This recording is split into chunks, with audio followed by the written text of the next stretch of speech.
Good morning students. मैं संजय कुमार, सहायक आचार्य रसायन शास्त्र SNKP गवर्नमेंट कॉलेज नीमकात थाना। पिछली क्लास में हमने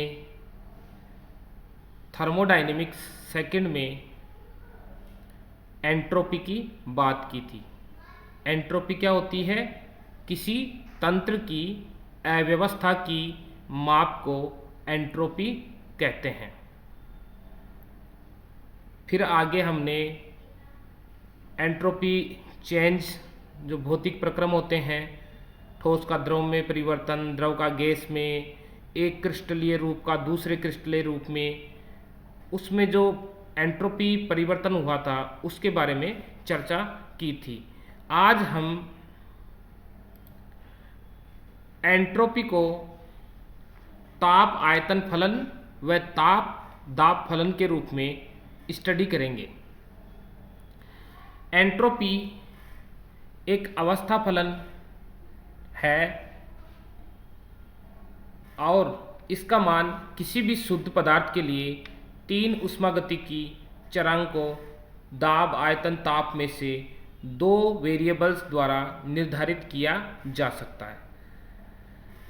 एंट्रोपी किसका फलन है? ताप व आयतन का। इसका पूर्ण अवकलन करने पर, पूर्ण अवकलन करेंगे तो ds बराबर del S upon del T at constant volume dt plus del S upon del V T dv, ये आएगा समीकरण 1। अब आगे ऊष्मागतिकी के प्रथम नियमानुसार एक उत्क्रमणीय प्रक्रम में dE बराबर क्या होता है? Q रिवर्सिबल माइनस W, और एंट्रोपी की परिभाषा के अनुसार ds बराबर dQ रिवर्सिबल अपॉन T। तो dQ रिवर्सिबल बराबर क्या हो गया? TdS, तथा W बराबर क्या हो गया? PdV। इन सब का मान इसमें रख देंगे तो dE बराबर क्या आ गया? TdS minus PdV। चूंकि आंतरिक ऊर्जा भी ताप व आयतन का फलन होती है, अर्थात आंतरिक ऊर्जा ताप व आयतन में चेंज करने पर चेंज होती है। इसका भी पूर्ण अवकलन करते हैं तो dE बराबर del E upon del T at constant volume dt plus del E upon del V at constant T dV। ये मान समीकरण हमारे पास 3 निकल कर आ गया। अब देखो समीकरण 2 व 3 दोनों में क्या है? ये जो लेफ्ट हैंड साइड है तो dE है दोनों तरफ, तो ये dE के बराबर है, तो ये दोनों समीकरण क्या होंगे? एक दूसरे के बराबर होंगे। तो आगे हम देखते हैं तो TdS माइनस PdV बराबर del E upon del T V dt plus del E upon del V T dV। अब देखो आप इसमें क्या करें, इस PdV को ले जाके इधर जोड़ देते हैं तो माइनस का क्या हो जाएगा? प्लस, और इस t को इस साइड में ले जाते हैं तो ds बराबर ये निकल कर आया del E upon del T V dt upon T plus 1 upon T del E upon del V at constant t plus p और बड़ा ब्रैकेट dV। तो ये हमारे पास निकल कर आया। अब आप देखिए जो समीकरण 1 है और समीकरण नंबर 4, दोनों में जो एंट्रोपी है किसका फलन है? ताप व आयतन का फलन के रूप में प्रदर्शित हो रही है। तो समीकरण, जो दोनों समीकरणों की क्या करें हम? तुलना करें तो देखो ds बराबर, तो इस समीकरण में देखो यहाँ पर आप शुरुआत में देखेंगे कि ये ds upon del S upon del T at constant volume dt, तो यहाँ पर dt कॉमन है समीकरण इसमें और इसमें dt कॉमन है। तो आप देखिए यहाँ पर ये क्या हो गया? ये किसके बराबर हो गया? 1 अपॉन टी। तो del S upon del T at constant volume बराबर 1 upon T del E upon del T V. और जो दूसरा पार्ट है ये किसके बराबर होगा? Del S upon del V at constant T के बराबर। तो देखो del S upon del V T बराबर 1 अपॉन टी और del E upon del V T plus P. और यहाँ पर देखिए कि जो स्थिर आयतन पर ऊष्माधारिता होती है वो किसके बराबर होती है? Del E upon del T V के बराबर होती है। तो यहाँ पर इसको हम CV के रूप में लिख सकते हैं, तो ये समीकरण का रूप हो जाता है CV अपॉन टी। अब देखो समीकरण 5A के अनुसार निश्चित आयतन पर ताप बढ़ने के साथ एंट्रोपी का मान बढ़ता है, क्योंकि ये CV अपॉन टी क्या होता है? हमेशा धनात्मक होता है। तो निश्चित आयतन पर ताप के साथ क्या होती है? एंट्रोपी का मान बढ़ता है। अब आगे बात करें समीकरण 5 व 6 को व्यवस्थित करने पर, 5 और 6 ये है तो 5 और 6 में क्या करेंगे, इस टी को यहाँ ले जाएंगे तो T del S upon del T V बराबर क्या हो गया, del E upon del T V. और इसके अलावा इस टी को यहाँ लेंगे और इस पी को ले जाके वापस इधर घटा देंगे, तो अपने पास आ गया del E upon del V at constant T बराबर T del S upon del V at constant T minus P. तो ये देखो यहाँ पर ये निकल कर आ गया समीकरण नंबर 7 और समीकरण नंबर 8।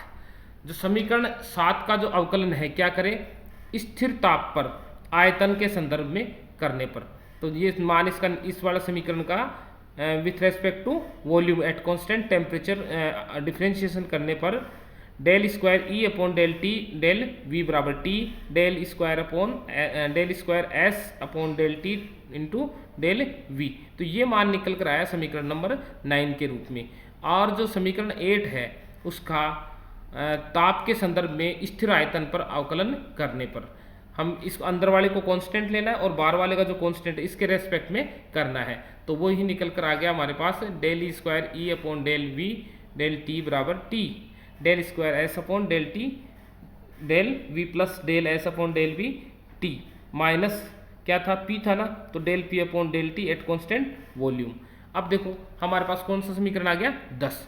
अब जो समीकरण 10 में से 9 को घटाते तो ये कट जाएंगे यहाँ से, तो ये वाला पार्ट कट जाएगा, तो क्या बचा यहाँ पर del S upon del V at constant T minus del P upon del T at constant V बराबर 0। तो ये क्या आएगा, आ गया del S upon del V at constant T बराबर del P upon del T at constant volume, ये निकल कर आ गया। अब जो समीकरण है एक में क्या था, डी एस बराबर del S upon del T ये था, तो इसका मान तो क्या है 651 के अनुसार C V upon T D T plus ये क्या आ गया जो भी आया था del P upon del T V D V. तो समीकरण नंबर 12, जो ये समीकरण नंबर 12 है ये एंट्रोपी की ताप व आयतन पर निर्भरता को दर्शाती है। तो अब इसी प्रकार से जो सेम डेरिवेशन इसी टाइप से ताप दाब के फलन के रूप में एंट्रोपी में करेंगे। तो एंट्रोपी वही बात मैंने पहले की थी, एंट्रोपी किसका फलन मान रहे हैं, यहाँ पर ताप व दाब का फलन मान रहे हैं, अर्थात ताप दाब में परिवर्तन पर एंट्रोपी चेंज हो रही है। वापस इसका क्या करेंगे, पूर्ण अवकलन करने पर तो डी एस बराबर क्या होगा, del S upon del T at constant P D T plus del S upon del P at constant del S upon del P at constant T D V, ये आएगा यहाँ पर निकल कर। तो एच बराबर ई प्लस पी वी, तो अवकलन करने पर h बराबर ये है e प्लस पी वी, तो अवकलन करेंगे डी एच बराबर D E plus P D V plus V D P. तो चूंकि डी ई बराबर T D S minus P D V होता है, तो यहाँ पर इसको ले जाके रखेंगे, तो डी एच बराबर T D S minus P D V plus P D V plus V D P. P D V से पी डी वी कट जाएगा, तो डी एच बराबर T D S plus V D P. अब क्या है कि जो enthalpy है वो भी ताप व दाब का फलन होती है, तो h बराबर फंक्शन किसका टी पी, इसका भी क्या करेंगे पूर्ण अवकलन करने पर, तो इसका पूर्ण अवकलन क्या होगा, del H upon D H बराबर del H upon del T at constant P D T plus del H upon del P T D P, ये आएगा। अब देखो समीकरण जो क्या था थर्ड में डी एच बराबर T D S plus V D P था, और फोर्थ में क्या है डी एच बराबर ये है। तो इनमें क्या होगा, लेफ्ट हैंड साइड में डी एच, ये जो दोनों जो राइट हैंड पार्ट है डी एच के बराबर है, तो इनको क्या करें एक दूसरे के बराबर कर दें, तो T D S plus V D P बराबर del H upon del T at constant P D T plus del H upon del P T D P. तो यहाँ पर देखें टी डी एस बराबर del H upon del T P T D D T plus del H upon del P T D P minus, ये plus का था इधर minus का हो गया, और इस टी को इधर ले लिया, तो हमारे पास ये निकल कर आ गया। तो अब देखो समीकरण जो 1 और जो 5 है दोनों एस की ताप व दाब पर निर्भरता को बताते हैं।